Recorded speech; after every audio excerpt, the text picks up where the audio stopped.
Libra, tignan natin kung ano yung mensahe para sa iyo ngayong araw. Keep in mind na ito ay general reading lamang, so hindi lahat ay makaka-relate, so be open-minded. Sa mga hindi pa po nakasubscribe dito sa ating channel, please subscribe na po kayo and pa-like na din po ng ating video. At sa mga nais pong mag-avail ng ating private readings, ng ating rituals, ng ating Tiars EEA, Tiars Afero Manifesto, ayan po, at ng ating Tiars EEA, mag-direct message lang po kayo dyan sa link na nasa comment section. So, nakapin po yan para doon na kayo madadirect sa ating Facebook page. Tandaan nyo po ha, Facebook page tayo. Hindi ko po kayo i-message, hindi ko kayo i-add, hindi ako yon, i-block nyo na yon kung may gagawa nun kasi may gumagaya sa atin. If I'm not mistaken, 2 or 3 yon. Oo, ginagaya yung name natin. Pero hindi totally magaya ha kasi bawal yon. So, meron silang binabago dun sa name. Kaya, tandaan nyo yung natin ha, yung Facebook page natin, Tarot Intentions by Aliana Reyes. So, ayan, tignan na natin. We have listened to your intuition. So, napaka-heightened ng inyong intuition ngayon. Pwedeng may mga, alam mo yun, feeling of yung energy ng isang tao, o huwag niyong babaliwalain yun. O kaya naman, may lakad kayo ngayon, tapos kinakabahan kayo, or basta kakaiba yung feeling mo na parang sinasabi sa'yo, huwag kang tumuloy, huwag kang tumuloy. Follow your intuition. Hindi ka ipapahamak niyan. We have unlikely. So, pwedeng may mga, yun nga, may mga mangyayari dito na hindi papabor sa'yo today. So, okay lang yun, di ba? Kaysa naman, ayun nga, ito nga yung intuition mo eh. Di ba? May divine intervention nga na nangyayari, tas ikaw naman kukontrahin mo. Ayun. Pwedeng, pag kinontra mo yan, hindi ka nais-nais yung mangyayari sa'yo. Hindi sa tinatakot kita ha, pero mostly, ganun talaga yung nangyayari. We have no. Yan no? So, kung ano man yung tinatanong mo sa sarili mo, ano man yung gagawin mo, tapos negative talaga yung energy na nafe-feel mo, wag mo nang ituloy. Yan po talaga ang sinasabi sa'yo dito, Gemini. Kaya wag kang makulit. Sabi, wag mong ipilit yung gusto mo. Tignan natin, listen to your intuition. Tignan natin kung ano yung mensahe.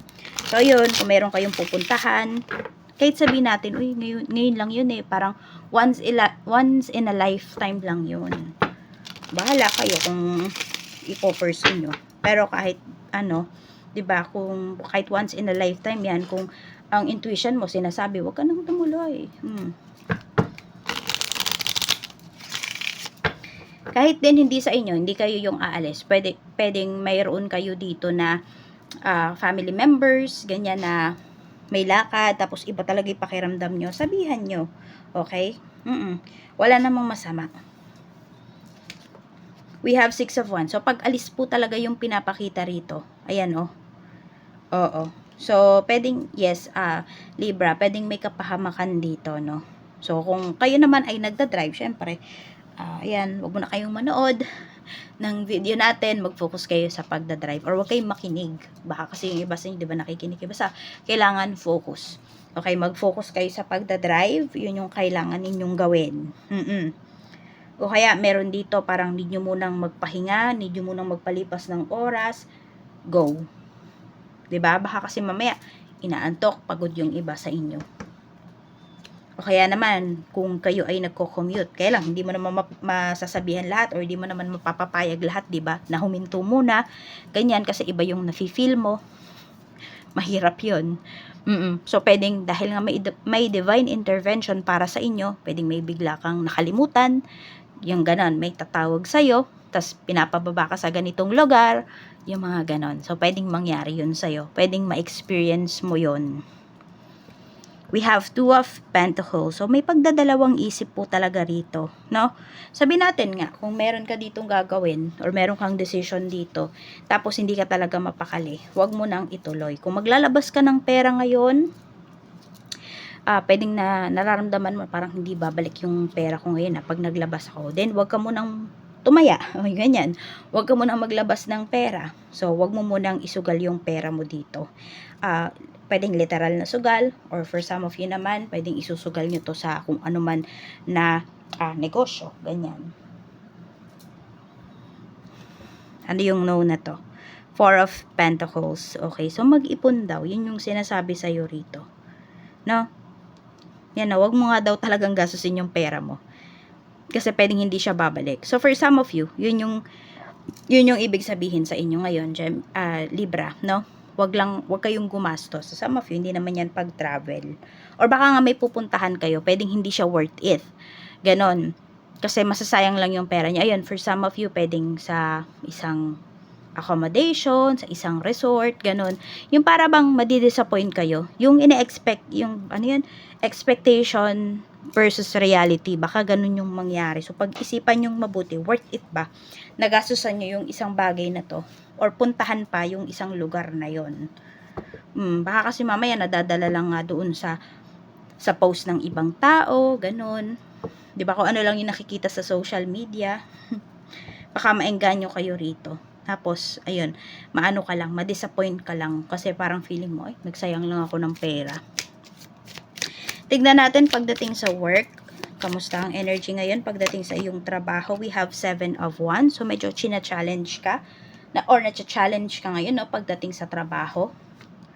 We have the Tower. Hindi ko alam kung meron dito binantaan kayo, natatanggalin kayo sa work, or meron dito na feel nyo na talaga na parang any minute, any moment, pwede kayong mawalan ng trabaho.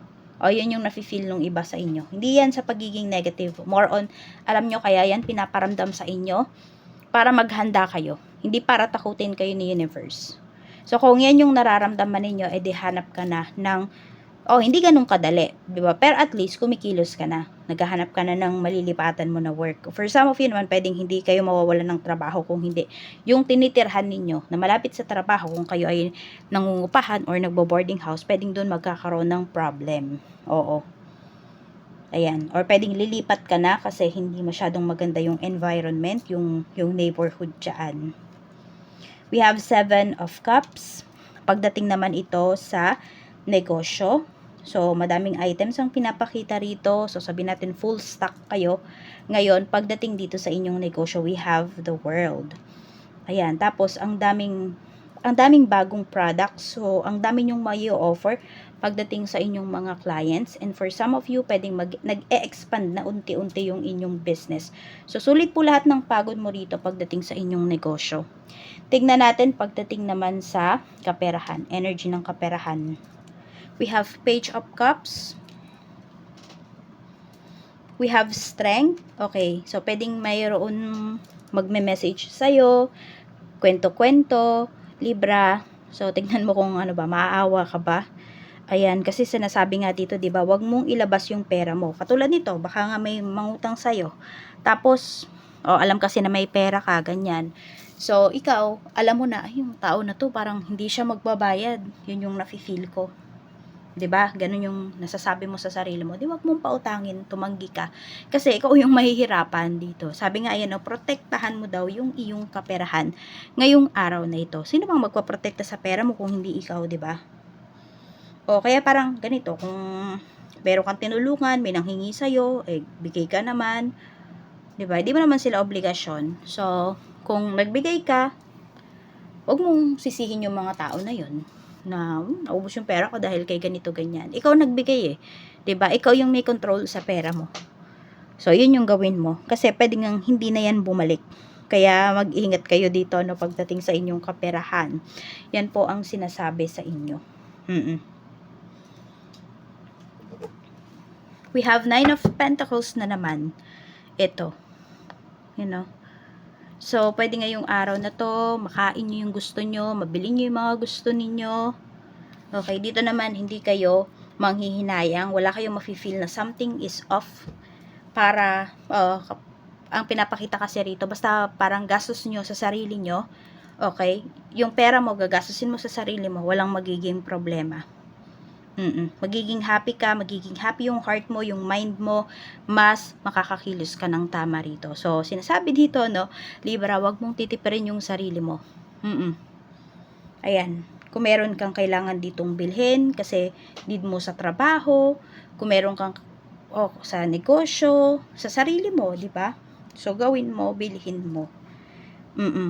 Wag ka masyadong namang sobrang tipid. No, enjoyin mo din daw kung ano yung kinikita mo. Basta alam mo lang na meron ka ng natabi bago ka mag-enjoy. Ganyan. O, unahin mo yung savings mo. Kasi importante yan, no? So, ito po yung iyong lucky number. We have number 9, number 8, we have number 16, and we have number 7. So, ayan lang po. Maraming salamat. Mag-iingat ka and more blessings to come.